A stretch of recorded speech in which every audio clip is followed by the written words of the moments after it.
دوستو، حضرت اقبال رحمۃ اللہ علیہ کو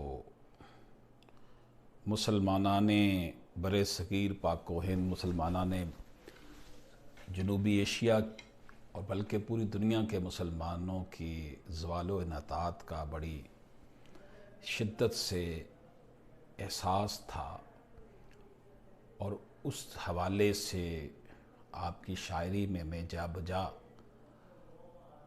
جہاں پر اقبال رحمۃ اللہ علیہ امت کی جو حالت زار ہے اس کے اوپر نوحہ کرتے دکھائی دیتے ہیں، وہاں حضرت اقبال امت مسلمہ کو یہ درس بھی دیتے ہوئے دکھائی دیتے ہیں کہ تو قرآن سے اور نبی پاک صلی اللہ علیہ وآلہ وسلم سے اپنا تعلق مضبوط کرو۔ علم الاقتصادیات حضرت اقبال کی کتاب، اس عنوان سے انہوں نے ایک مستقل کتاب تحریر کی جو اردو زبان میں اس موضوع پر پہلی کتاب ہے۔ حضرت اقبال کی شروع سے ہی یہ خواہش تھی کہ وہ مسلمان عزت و احترام کی زندگی بسر کریں، وہ کسی کے محتاج نہ ہوں۔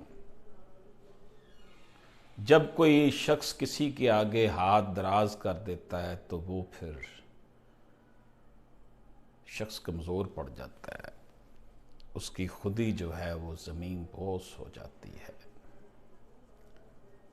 جب تو جھکا غیر کے آگے، نہ تن تیرا نہ من تیرا۔ وہ کہتے ہیں نا کہ قرض کی پیتے تھے میں اور یہ کہتے تھے رنگ لائے گی ہماری فاقہ مستی ایک دن۔ یوں حضرت اقبال نے علم الاقتصاد کے عنوان سے کتاب لکھی۔ اقتصادی آزادی کے بغیر کوئی قوم سیاسی آزادی سے استفادہ نہیں کر سکتی۔ اقتصادی قوت ہی دراصل سیاسی قوت کی بنیاد ہے۔ اس قوت کو حاصل کرنے کے لیے انڈسٹریلائزیشن کو فروغ دینا تاکہ لوگوں کا معیار زندگی بلند ہو سکے۔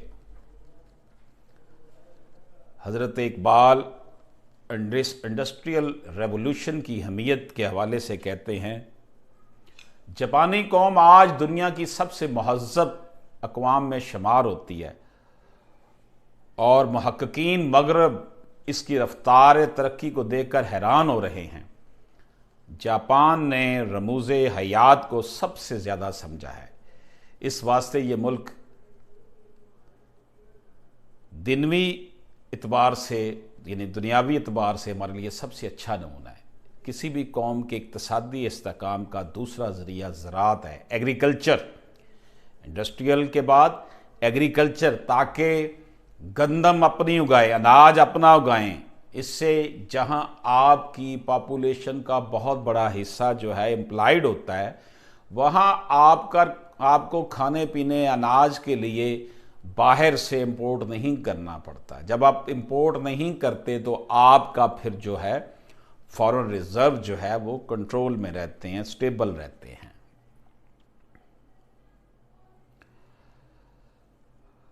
الارض اللہ کی روح سے، زمین اللہ کی ملکیت ہے، کسی حکومت یا فرد کی ملکیت نہیں۔ مسلمان صرف اس کا امین ہے۔ چنانچہ حضرت اقبال جاگیرداری اور زمینداری نظام کے مخالف ہیں جو فرد کے استحصال کا باعث بنتے ہیں۔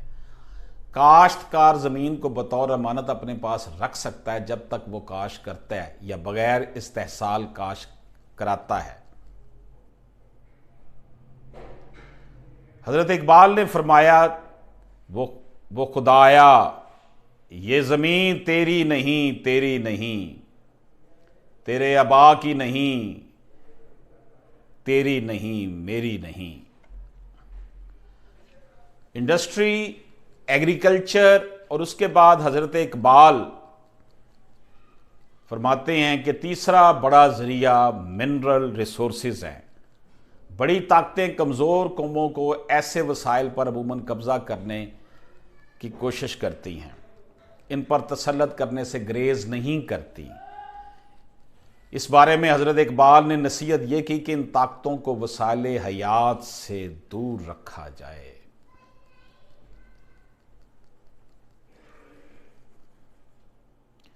19ویں صدی میں سرمایہ داری نظام نے ایک دنیا کو اپنے پنجہ استبداد میں پکڑ لیا۔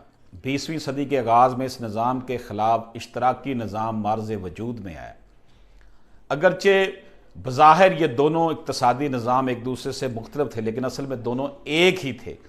دونوں کا ہدف کمزوروں کا استحصال تھے۔ حضرت اقبال ان اقتصادی نظاموں کے بارے میں نہایت بصیرت افروز خیالات کا اظہار کرتے ہیں۔ انہیں مکمل طور پر مسترد کیا حضرت اقبال نے، اور صرف اسلام کے اقتصادی نظام کو عالم انسانی کے لیے مفید اور قابل عمل قرار دیا۔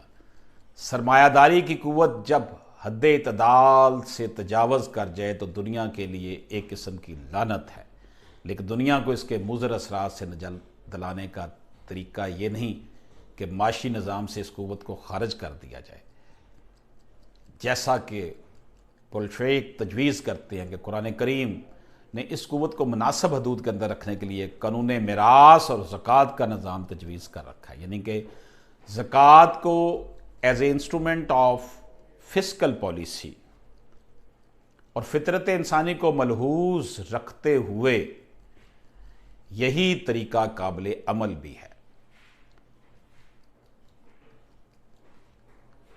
روسی جو ہیں یورپ کی ناقبت اندیشی اور خود غرض سرمایہ داری کے خلاف ایک زبردست انہوں نے رد عمل پیدا کیا، لیکن حقیقت یہ ہے کہ مغرب کی سرمایہ داری اور روسی بلشوزم دونوں افراط و تفریط کا نتیجہ ہیں۔ اعتدال کی راہ یہ ہے جو قرآن نے ہم کو بتائی ہے۔ شریعت حقہ اسلامیہ کا مقصود یہ ہے کہ سرمایہ داری کی بنا پر ایک جماعت دوسری جماعت کو مغلوب نہ کر سکے، اور اس مدعا کے حصول کے لیے عقیدے کی ذات سے وہی راہ آسانی پیدا کرتی ہے، آسان نظر آتی ہے، قابل عمل ہے، جس کا انکشاف اسلام کرتا ہے۔ اسلام سرمایہ کی قوت کو معاشی نظام سے خارج نہیں کرتا، بلکہ فطرت انسانی پر ایک عمیق نظر ڈالتے ہوئے اسے قائم رکھتا ہے، اور ہمارے لیے ایک ایسا نظام تجویز کرتا ہے جس پر عمل پیرا ہونے سے یہ قوت کبھی اپنی مناسب حدود سے تجاوز نہ کر سکے۔ مسلمانوں نے اسلام کے اقتصادی پہلو کا مطالعہ ہی نہیں کیا۔ حضرت اقبال کہتے ہیں، میرا عقیدہ ہے، میں اسی نعمت کی طرف اشارہ کرتے ہیں کہ کسی قسم کے افراد صحیح معنوں میں ایک دوسرے کے اخوان نہیں ہو سکتے جب تک کہ وہ ہر پہلو سے ایک دوسرے کے ساتھ مساوات نہ رکھتے ہوں۔ وراثتی نظام اور زکوٰۃ کا مقصد یہ ہے کہ دولت صرف اغیار تک محدود نہ رہے، بلکہ زیادہ سے زیادہ ہاتھوں میں گردش کرے۔ قرآن مجید میں مسلمانوں کو یہ فرمایا گیا کہ وہ فلاح عامہ کے لیے جو مال و دولت ضرورت سے زائد ہو اسے خرچ کرے۔ نبی پاک صلی اللہ علیہ وآلہ وسلم سے دریافت کیا صحابہ نے کہ وہ خدا کی راہ میں کیا خرچ کریں، تو اللہ تعالیٰ نے فرمایا یعنی جو ضرورت سے زیادہ ہے وہ خرچ کریں۔ حضرت اقبال نے روس کے اشتراکی نظام کے مقابلے میں یہ امید ظاہر کی کہ مسلمان فرمان خداوندی کے مطابق جو ہے وہ زائد مال و دولت از خود خدا کی راہ میں خرچ کریں گے۔ دوستو، حضرت اقبال در حقیقت یہ جو سرمایہ دارانہ نظام ہے اس کی حقیقتوں سے اچھی طرح آگاہ تھے، اور حضرت اقبال کو یہ بالکل کلیئر ہو چکا تھا کہ یہ جو سرمایہ دارانہ نظام ہے یا اس کے بعد جو اشتراکی نظام کی باتیں ہو رہی ہیں، یہ دونوں جو ہے نظام مسلمانوں کے لیے زہر قاتل ہیں۔ دیکھیں there are 4 factors of production: land, labour, capital and organization.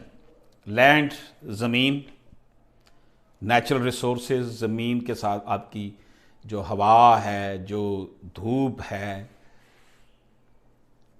Labour, جس نے کام کرنا ہوتا ہے، مزدور جن کی محنت سے سیٹھ جو ہے وہ مزید امیر سے امیر تر ہوتا جاتا ہے. کیپٹل، وہ سرمایہ. اور آرگنائزیشن، آرگنائزر، انٹرپرینر، جو مالک ہیں. تو سب سے زیادہ استحصال جو ہوتا ہے وہ لیبر کا ہوتا ہے، جو مزدور ہیں، جو کام کرنے والے ہیں. اسی لیے حضرت اقبال کہتے ہیں کہ سرمایہ دارانہ نظام میں اس طریقے سے عوام کو شکنجے میں پکڑا ہوا ہے، اور اقتصادی نظام جو اشتراکی نظام کی شکل میں لایا جا رہا ہے، کمیونزم کی جو بات کی جاتی ہے، اس میں بھی پھر ایٹ لاسٹ چند ہاتھوں میں ہی دولت مرتکز ہو جاتی ہے. تو اس کنسنٹریشن آف ویلتھ کو، اس دولت کے ارتکاز کو ختم کرنے کے لیے حضرت اقبال فرماتے ہیں کہ وراثت کا نظام اور زکوٰۃ کا نظام، یعنی زکوٰۃ کو اگر بطور جو ہے وہ مانیٹری پالیسی اور فسکل پالیسی کے جو ہے وہ اینگل میں دیکھا جائے، مالیاتی پالیسی کے طور پر اس کو استعمال کیا جائے، تو زکوٰۃ کے اثرات دیکھیں گے. آپ کا ہر جو آپ کی آمدنی ہونی ہے اس کے اندر 2.5% جو جاتا ہے، اور اسی طرح ایگریکلچر پروڈیوس میں جو جاتا ہے، تو اس سے اس طبقے کے پاس وسائل آ جاتے ہیں جس طبقے کے پاس وسائل نہیں ہیں. انہی پیسوں سے اس نے پھر روٹی، کپڑا بھی خریدنا ہے، روٹی بھی خریدنی ہے، اناج بھی خریدنا ہے، اپنی ضروریات بھی پوری کرنی ہے. تو وہ جو پیسہ زکوٰۃ کی صورت میں محروم طبقے کو ملا ہوتا ہے، وہ سرکولیشن آف ویلتھ کا باعث بنتا ہے.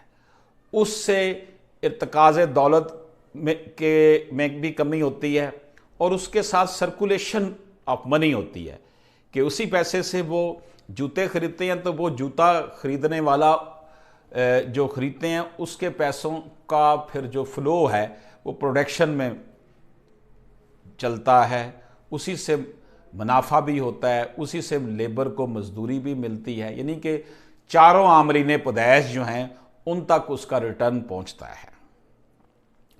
اسی طرح وراثتی نظام میں ہمارے ہاں یہ بھی بہت بڑا المیہ ہے کہ وراثتی تقسیم میں جو ہے وہ بہتری نہیں لائی جا سکی. قوانین تو ہیں لیکن عدالتیں فعال نہیں ہیں، کہ عام طور پر سب کانٹیننٹ میں بیٹیوں کو وراثت کے حصے سے محروم کیا جاتا ہے. تو وہ اگر ان کو ملے، وہ ان کو استعمال کریں، ان کے وسائل بڑھیں، وہ اچھی تعلیم اپنے بچوں کو دلوائیں، اور وہ اچھا ہیومن ریسورس پیدا ہو، ان کی لیونگ بہتر ہو، ان کا اسٹیٹ آف مائنڈ بہتر ہو. تو وراثتی نظام میں بھی یہ ہے کہ کنسنٹریشن آف ویلتھ کو ختم کرنے کے لیے اسلام توجہ دیتا ہے. اور یہی بات حضرت اقبال اپنی کتاب علم الاقتصاد میں فرماتے ہیں. آپ دیکھیں گے حضرت اقبال نے جو ان کی شورا فاق نظم ہے ابلیس کی مجلس شورا، اس میں ابلیس کے منہ سے یہ نکلواتے ہیں. وہ اپنے چیلے چانٹوں کو کہتا ہے کہ میرے چیلے چانٹوں سکون میں رہو، کچھ نہیں ہوتا.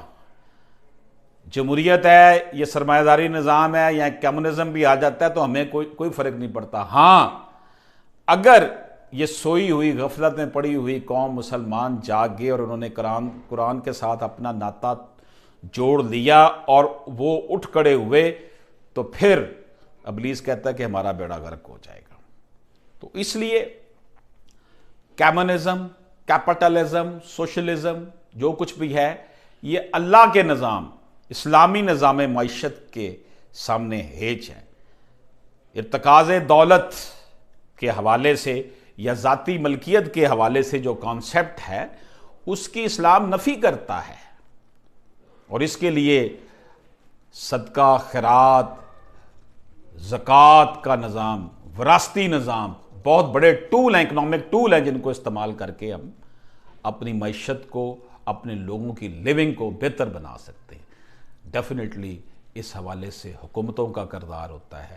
مملکت خدا داد پاکستان 70 سال سے زائد عرصہ ہوا معاذ وجود میں آ چکی ہے، لیکن اس کے ثمرات عام آدمی تک اس لیے نہیں پہنچ پا رہے کہ اللہ کے دیے ہوئے نظام قرآن کے دیے ہوئے نظام عدل، قرآن کا دیا ہوا نظام معیشت یہاں پر لاگو نہیں کیا جا رہا، اور اس کی سب سے بڑی وجہ یہ اسٹیٹس کو کے علمبردار، یہ حکمران اشرافیہ ہے، جو کہ یہاں پر نظام اس طرح کا نہیں لے کر آتی کہ لوگوں کو امن نصیب ہو۔ حضرت اقبال کی کتاب علم الاقتصاد کے حوالے سے یہ چند ٹوٹے پھوٹے الفاظ تھے جو میں نے آپ کی خدمت میں پیش کیے۔ اجازت دیجیے، اللہ حافظ۔